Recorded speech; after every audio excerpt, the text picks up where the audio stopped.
Hello' friends, তো ইতিমধ্যে তোমালোকে গম পাইছাই যে ক্লাছ 10ৰ দুখন কিতাপ চেঞ্জ হৈছে। এখন হৈছে মেথছৰ আৰু এখন হৈছে আমাৰ ছ'চিয়েল ছায়েন্সৰ।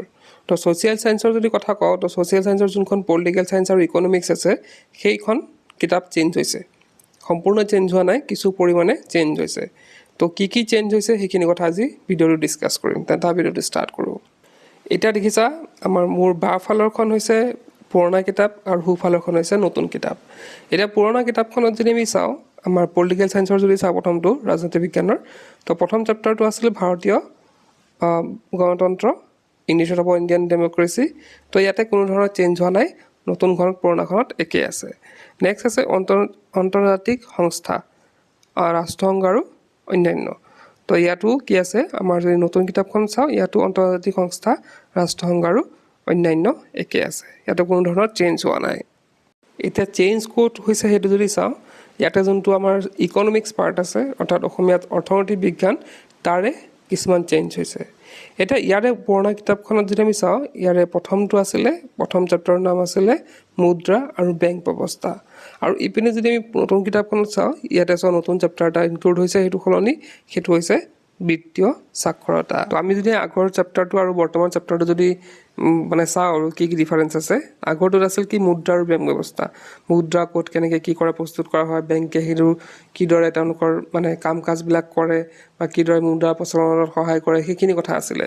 কিন্তু বৰ্তমান সময়ত বিত্তীয় সাক্ষৰতা অৰ্থাৎ ছাত্ৰ ছাত্ৰীসকলক কিদৰে আমি বিত্তীয় সাক্ষৰ হ'ব পাৰিব বা তেওঁলোকে বিত্তীয় গোটেইখিনি ডিটেইলছত কিদৰে জানিব, সেই গোটেইখিনি কথা ইয়াতে লিখা আছে। তোমালোকক জাষ্ট এক্সাম্পল হিচাপে দেখাইছোঁ দুটামান পেজ। তো এই চেপ্টাৰটো যদি চোৱা, ইয়াতে দেখিবা তোমালোকে ইয়াতে বিভিন্ন বৰ্তমান যুগত চলি থকা কিছুমান বস্তুৰ কথা উল্লেখ কৰা হৈছে, যেনেকৈ আমাৰ পেন কাৰ্ড হওক বা আমাৰ আধাৰ কাৰ্ডৰ হওক, ইয়াৰ প্ৰয়োজনীয়তা কি বা আমি ক'ত ইউজ কৰিব লাগে, সেইখিনি কথা ডিটেইলছত লিখা আছে। তাৰ লগতে কিছুমান চাইবাৰ ফ্ৰডৰ কথা ইয়াত লিখা হৈ আছে, আমি তাৰ পৰা কিদৰে বাচিব পাৰিম বা আমি কেনেদৰে চাইবাৰ ফ্ৰড হ'ব পাৰে। তো সেই গোটেইখিনি কথা ইয়াতে কিন্তু ডিটেইলছত দিয়া আছে, যোনখিনি বৰ্তমান সময়ত ছাত্ৰ ছাত্ৰীসকলে জনাটো খুবেই প্ৰয়োজন।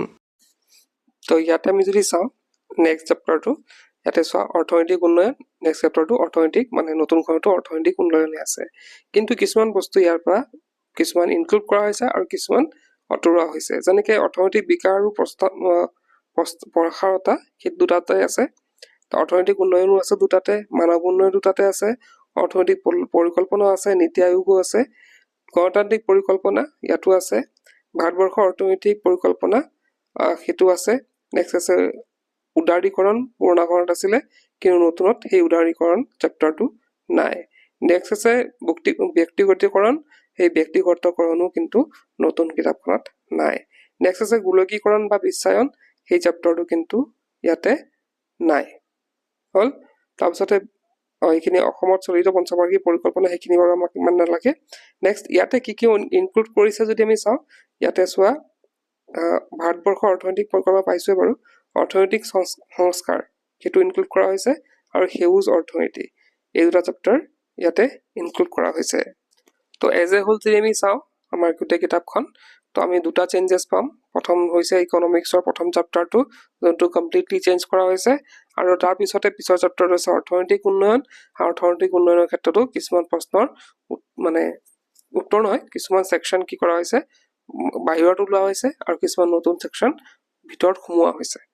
তো এইখিনি আছিল ছ'চিয়েল ছায়েন্সৰ কিছুমান চেঞ্জেছ, যোনখিনি ছাত্ৰ ছাত্ৰীয়ে জনাটো খুবেই প্ৰয়োজন আছিলে। তো আজিৰ ভিডিঅ'টো শেষ কৰিলোঁ। কিপ ৱাচিং, কেন লাৰ্ণ।